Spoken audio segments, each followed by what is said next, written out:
네, 안녕하세요. 오늘은 역대상 13장 이 이야기 속으로 한번 함께 들어가 보려고 합니다. 네, 다윗 왕이 하나님의 궤를 옮기려 했던 상당히 중요한 사건이죠. 맞아요.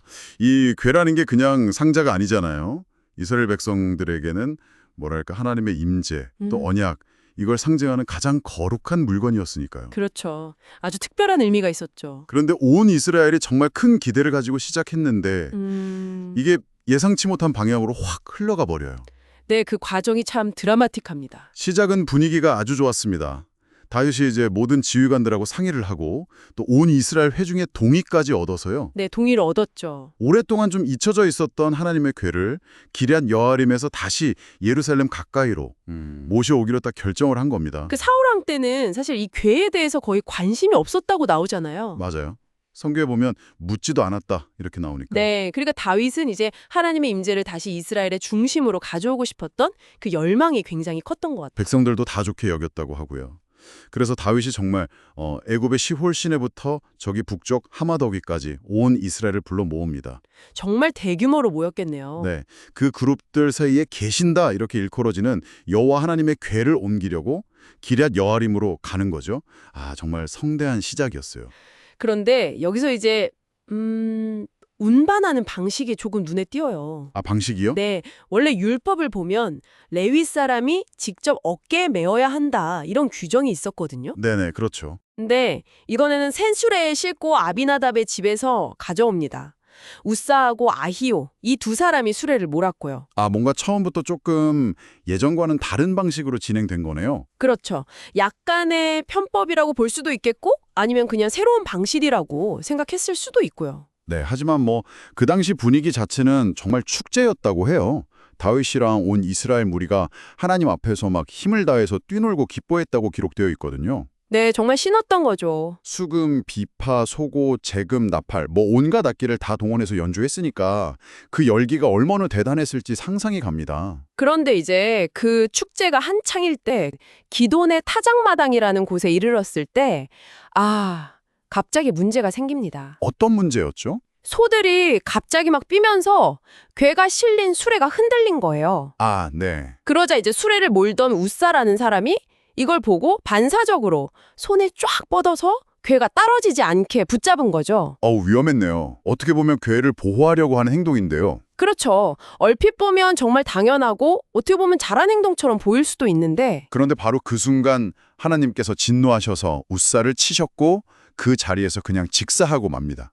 정말 충격적인 결과죠. 네, 성경은 분명히 그가 손을 펴 괴를 붙들었기 때문이다 라고 이유를 밝히고 있어요.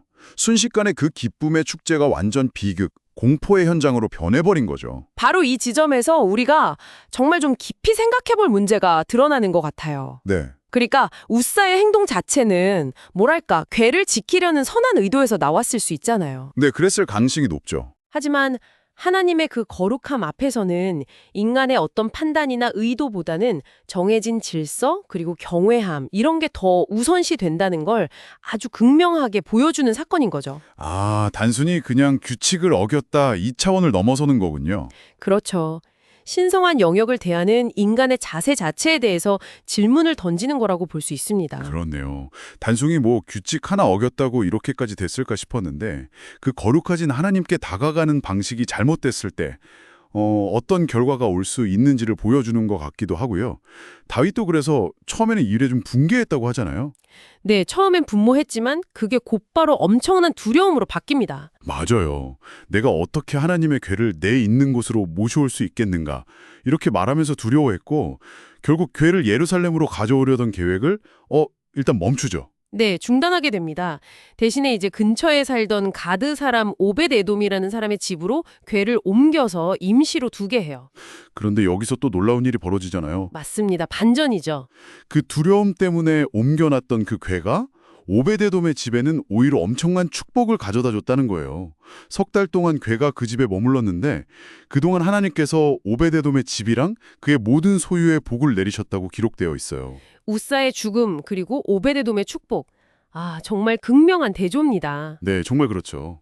이게 뭘 말해줄까요?